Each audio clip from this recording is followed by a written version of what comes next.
Salam pengakap semua. Pelajaran hari ini adalah berkenaan dengan peta topografi. Di bawah tajuk peta dan kompas, rencana kemahiran pengakap remaja. Tajuk ini adalah sama seperti tajuk dalam pelajaran geografi tingkatan 2, bab yang kedua. Pertama sekali, apa yang anda ketahui berkenaan dengan peta topografi? Peta topografi menunjukkan keadaan muka bumi sebuah kawasan, menggambarkan ciri pandangan darat fizikal dan ciri pandangan darat budaya, mempunyai garisan grid melintang dan menegak. Apa yang ada pada peta topografi? Yang pertama, tajuk peta. Yang kedua, petunjuk peta. Yang ketiga, skala peta. Yang keempat, arah mata angin utara peta. Yang kelima, nombor grid peta. Yang keenam, peta indeks. Yang ketujuh, simbol angka. Yang kelapan, simbol huruf. Yang kesembilan, simbol lukisan. Yang ke-10, cara membaca grid. Yang ke-11, penerbit peta. Yang ke-12, sekatan penyebaran peta.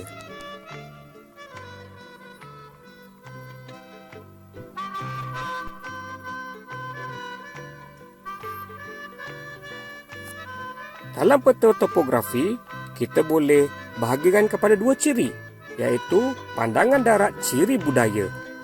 Adalah ciri-ciri buatan manusia seperti pola penempatan, pekerjaan penduduk, kegiatan ekonomi dan juga kemudahan asas.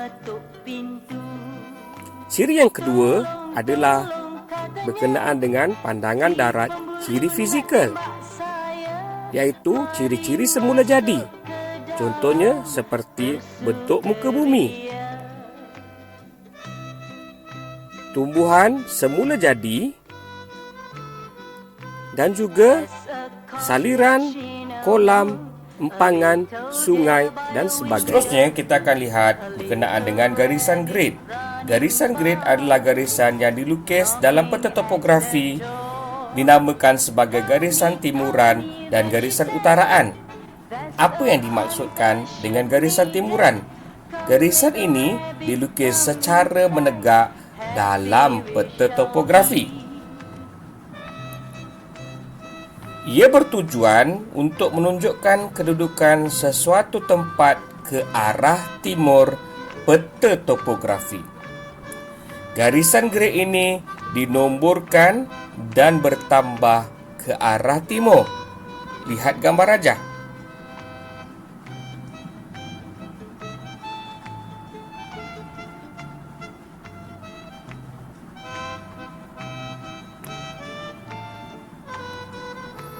Apa pula yang dimaksudkan dengan garisan utaraan? Garisan utaraan adalah garisan yang dilukis secara melintang dalam peta topografi, seperti dalam gambar rajah. Garisan ini bertujuan untuk menunjukkan sesuatu tempat ke arah utara dalam peta topografi. Garisan grid ini dinomborkan dan bertambah ke arah utara peta topografi. Apa yang dimaksudkan dengan rujukan grid? Kedudukan sesuatu tempat ataupun lokasi dibaca menggunakan rujukan grid berdasarkan kepada persilangan garisan timuran dan garisan utaraan. Ia boleh ditulis dalam rujukan grid 4 angka ataupun rujukan grid 6 angka. Lihat gambar rajah. Saya akan tunjukkan bagaimana cara membaca rujukan grid. Yang pertama sekali anda perlu membaca garisan timuran. Kemudian baru diikuti dengan garisan utaraan. Seperti dalam video ini. Mari kita cari rujukan grid 4 angka bagi Taman Seri Jelok dalam kotak berwarna merah. Kita akan baca garisan timuran dahulu, kemudian diikuti dengan garisan utaraan. Maka rujukan gridnya adalah 2431. Pastikan anda membaca garisan sebelum tempat tersebut. Rajah berikutnya, cari grid 6 angka bagi Kampung Ulu Seperi. Seperti biasa, garisan timuran dibaca dahulu, garisan utara dibaca terkemudian. Anda perlu ingat soalan ini berkaitan dengan rujukan grid 6 angka. Oleh itu, anda perlu membuat skala 10 dalam kotak grid tersebut seperti dalam rajah. Kalau kita lihat, kedudukan Kampung Ulu Seperi berada di kombinasi garisan timuran yang keempat dan garisan keutaraan yang keenam. Oleh itu, rujukan grid bagi Kampung Ulu Seperi adalah 484306. Seterusnya, kita akan cari bearing Kampung Kuala Perdik dari Velcra Kampung Pansun. Ingat lagi konsep bearing, dibaca dari utara, ikut arah jam, ditulis dalam 3 digit.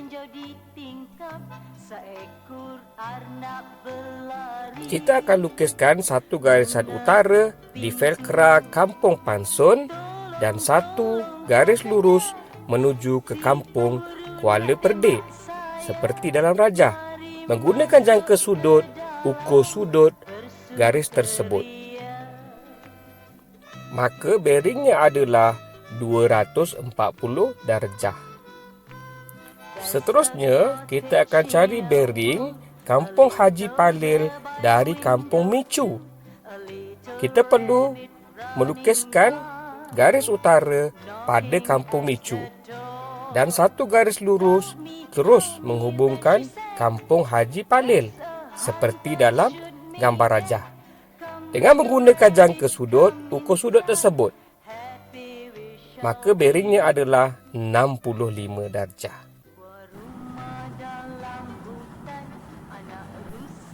Berikut adalah gambar rajah permukaan bumi dalam peta topografi.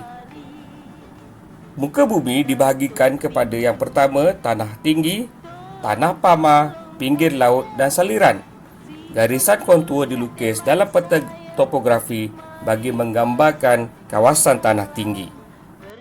Gambar rajah di atas adalah garisan kontur yang dilukis dalam peta topografi, manakala yang sebelah bawah adalah gambaran pada permukaan bumi. Terdapat beberapa cara dalam menentukan ketinggian sesuatu tempat dalam peta topografi. Contohnya, garisan kontur, penggunaan warna, simbol tanda aras, simbol titik ketinggian dan juga simbol stesen trigonometri. Apa yang dimaksudkan dengan garisan kontur? Garisan kontur adalah garisan yang dilukis bagi menyambungkan semua tempat yang mempunyai ketinggian yang sama dari aras laut. Apa pula yang dimaksudkan dengan selang kontur? Selang kontur adalah perbezaan ketinggian di antara dua garis kontur. Selang kontur adalah sama dalam satu peta topografi. Apa itu kontur indeks? Garisan kontur yang lebih tebal berbanding garisan kontur yang lain boleh ditemui selepas 4 selang kontur biasa. Lihat gambar rajah, cari ketinggian Gunung Besar Hantu. Ketinggian Gunung Besar Hantu adalah 1462 meter, seperti yang ditulis dalam peta. Seterusnya kita akan lihat skala dan jarak. Jarak adalah ukuran jauh antara satu tempat dengan satu tempat yang lain. Jarak terbahagi kepada dua, iaitu jarak mutlak dan juga jarak relatif. Jarak mutlak ialah jarak yang dinyatakan dalam unit, seperti meter atau kilometer. Ianya tetap dan tidak berubah. Manakala jarak relatif adalah jarak berdasarkan kepada kos dan masa. Tidak tetap dan berubah-ubah. Seterusnya, kita akan lihat bagaimana cara mengukur jarak. Sekiranya pengukuran lurus, kita boleh gunakan pembaris ataupun jangka tolok. Sekiranya pengukuran bengkang-bengkok, kita perlu gunakan benang ataupun kertas. Kemudian benang dan kertas tersebut diukur pada pembaris. Terima kasih kerana belajar. Semoga bermanfaat untuk semua. Salam pengakap.